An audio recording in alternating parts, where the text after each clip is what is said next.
This is preseason fantasy football powered by testosterone. A little bit of draft preview right now. I'm very pleased to be joined by Zach Mayock and Yeastie Kuiper Jr., testosterone's own version of draft experts. And guys, we're going to talk about the first round a little bit. I know that it's kind of a hodgepodge of talent at the top five, so instead of trying to break down what players are going to go where right away, I thought we'd keep it on the fantasy tip and just discuss the top five running backs or the top 3 to 4 running backs, and then the number 1 and number 2 quarterback. So let's start right now with Arkansas's own Darren McFadden. I know that a lot of mock drafts out there, Yeastie, have Darren McFadden going number 4 to the Raiders. What do you think that would mean for the black and silver, and do you like this pick for them? That would mean that they've pretty much completely lost it, in my opinion, because I don't see any reason why. Oh, and thanks for the hair thing with Mel Kiper. I appreciate that.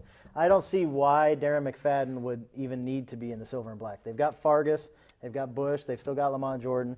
I don't see why they would take him. It would just be another reason to believe that Al Davis has completely gone off the deep end. So I don't see him going to Oakland. I see him, like Zach does, going to number 6 to the Jets. They just have too many different needs on the defensive side of the ball. That'd be hard for them to pass on the high-caliber defensive players that are available. Certainly. And go offense when they really don't need it. So, Zach, I know that you've got Darren McFadden going to the Jets at number 6. Do you like that for the Jets? Do you think he would be an impact for them there, or is he the kind of player that would be more of a distraction to this team?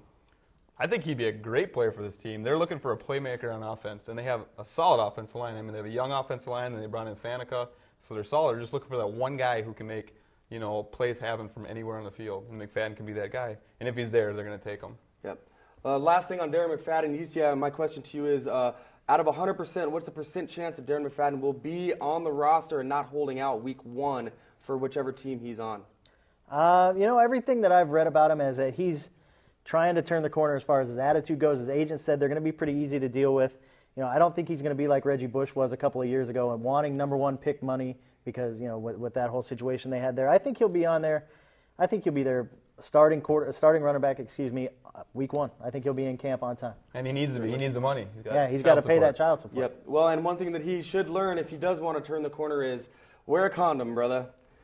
Moving right along, Rashard Mendenhall's number 2 on the overall draft list as far as running backs goes. I know that all of us in testosterone really believe in Rashard Mendenhall. Cat put up almost 2,000 all-purpose yards for the Fighting Illini last season, and in the Rose Bowl, he torched the USC Trojans for 155 yards all-purpose and a touchdown.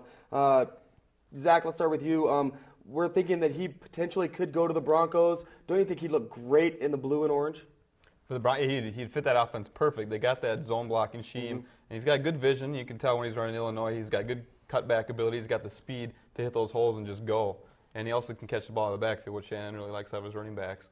And if he goes there, it could bring you back some memories of what Portis was when he was a rookie. Yep. And we all know what he did when he was a rookie, 2 back-to-back 1,500-yard seasons. Could be something like that and have a lot of fantasy football potential too. One of Rashard Mendenhall's signatures is the cutback move. Yeastie, how do you like that in the Broncos offense? Well, everybody likes that in the Broncos offense. I mean, it's that one cut and go, running downhill style. The thing that worries me about Mendenhall is, as it does with most Big Ten backs, Maroney and Barber have bucked that trend in the last couple of years, but before that, it had been a while before a great rusher come out of the Big Ten. So you always wonder a little bit about that, but he's got all the physical skills and the talent level and skill set to be successful, especially in a zone scheme like that, or if he slips to the Texans somehow, he'd be a great fit in Houston as well. Well, before we get to Houston, another team that I think has a good chance of drafting him, sitting at number 14, the Chicago Bears. One reason why I think that they would take him is, although they used the 4th overall a couple of years ago on Cedric Benson, he's been injured. Mendenhall is a local product, so it would be like a way for them to put fans in the seats right away. Mendenhall comes from Skokie, Illinois. So, Zach, do you think that this is the kind of thing the Bears would do for their fan base who's now lost Bernard Berrien and had a defense take a step back? Well, I think the front office of the Bears, they can't really look at it as a fan. I mean, I know they want to get people in, but they got to do what's best for their football team. And their offensive line is so weak, and that's where it all starts. Not only that, their passing game is pretty weak right now. I don't know if they can really invest on a running back that early in the draft when they really have pressing needs at the offensive line position. Yep. You see any thoughts on the Bears situation there? Yeah, I don't see them going running back as well. For some reason, they still seem to be committed to Cedric Benson, who Jesse and I have said for the last 3 years is going to be a bust from the get-go. I just see them going offensive tackle or doing something on the defensive side of the ball with all the talent that's up at the top of the scale on defensive end. And not only that, it's a kind of a relatively deep running back class, and they can always get one of those second-tier guys in the second round somebody to help out Benson carry the load. Certainly, certainly. And they also still have the other Adrian Peterson and Garrett Wolf, kind of a developing smaller guy. I know that everybody inside Testosterone and out there as well would love to see Mendenhall fall all the way to number 18 to the Houston Texans. Yeastie, let's start with you. Do you think that the Texans will still have the ability to take Mendenhall there, or is he going to go sooner than that? I think he'll be gone by then. They would have to move up to get him. I don't see him getting past Arizona at number 16.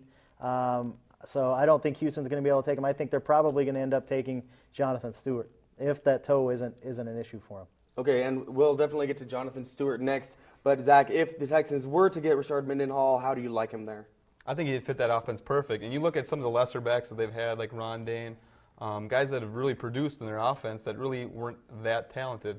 So if you put a guy like Mendenhall in that offense, you just think he would succeed right away from rookie. Yep. And don't forget, everybody out there, that Gary Kubiak is the head coach of the Houston Texans. He comes from Denver's system, so you're going to have a very similar offensive rushing scheme as the Denver Broncos. So if he does go there, that would be amazing. Let's talk right now about Jonathan Stewart. Came down with an injury late in the proceedings here, and it really has affected his draft stock. He was looking at possibly going before Rashard Mendenhall. Now it's looking more like the second half of the first round, possibly for him. Yeastie, you know, when you think about Jonathan Stewart, he did something that was kind of ballsy, actually. He went ahead and got the surgery now, affected his draft stock, but he did it so that he would be healthy when the season starts. What does that tell you about a player of Jonathan Stewart's caliber? Well, it shows, number one, that he's pretty smart and that he's got some decent people representing him also. For where he was going to be picked, the rookie contracts aren't going to be the huge dollars that the top 5 to 6, 7 picks would be getting. So he's making sure that he's going to be ready to produce from the get-go and be productive and be right there for the team so they don't think that he's trying to be shifty in any way with his health and everything. It was something that he played through. He got it in November, so he played a couple of games with it. And, you know, I commend him for doing it, even though it's going to hit him in the pocketbook a little bit. Yeah, that's right. Everybody inside Testosterone knows that, Zach, you're the biggest Jonathan Stewart fan of the group. Where would you like to see him go the most? Personally? I would love to see him go to Houston. I think he'd be a great fit for that offense. He's the big power back that they're looking for. He can pound it. He's also got good receiving skills, so he can catch the ball out of the backfield. He's also got that home run playability where he can score from anywhere on the field. So I think he'd fit their offense perfect. Yeah. So those are the running backs we just got through. We did it in a very nice, timely fashion. We learned several things. Probably the most thing of note is that Zach loves to say the phrase, a great fit in their offense. So let's talk about the quarterbacks a little bit right now. The number 1 quarterback in the draft class, Matt Ryan. A lot of people think that he's going to fall to number 3 on the Atlanta Falcons. Zach, we'll start with you. Do you think there's any chance that the Dolphins might take him at number 1? Personally, I don't think the Dolphins are going to grab him at number 1. Jonathan Beck only had his first year, and I think they have a little bit of confidence in him. And everything I hear right now, he's performing really well in their off-season workouts. So I think they maybe get another guy, maybe the second, third round, to help out Beck. But right now, I think the Dolphins are going to pass.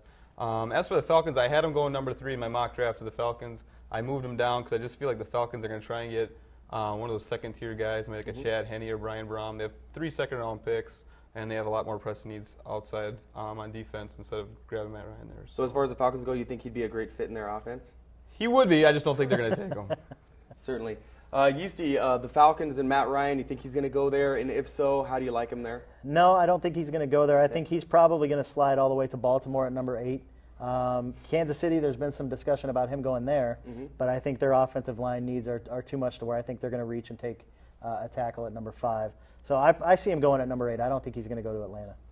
Yeah, and Kansas City, they spent an earlier pick on Brody Croyle a couple of years ago, so they're trying to develop him. And although I do think that they do need a quarterback, I agree with you that probably not Matt Ryan. The number 2 quarterback on the board is Brian Brom from Louisville. Yeastie, I know you went to LSU.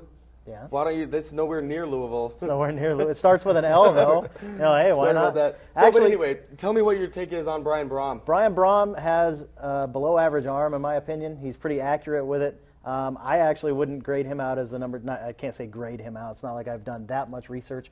But from the limited research that I've done, I would actually put Joe Flacco at number 2, the quarterback out of Delaware. But Brian Brom, the scouts like his smarts and the way that he can read defenses and stuff like that. So I don't think he'll ever be really anything spectacular. I think he can be a serviceable starter, though. Likely a mid to late first-round pick. Zach, my question to you would be, is there any chance that the purple would go for Brian Brom? I don't see us going after him. That one, we have the defensive end needs that we need. And the fact that we're probably going to get one of those high-caliber defense ends in either Philip Merling or Derek Harvey, I feel like we're going to grab one of those guys. I think Brian Brom will actually go early in the second round. Like I said, Atlanta, they're probably hoping he's going to be there early in the second round so they can go ahead and grab him. And I think he has the ability to be a decent quarterback in the NFL. He doesn't have the greatest arm, but he's got the smarts to play this position, and he's also really accurate. So, and accuracy can actually be better than arm strength. Yeah, most definitely, especially for a rookie. Yeah, if you can come in with that intangible, it can help. And he was a 3-year starter at Louisville, so certainly he's got the experience that that a guy's going to need. So yeah, most definitely. All right, well, thanks a lot. That's been another episode, or webisode, if you will, on Testosterone Sports. Keep checking back. We're always going to be producing more, and we'll be back after a while.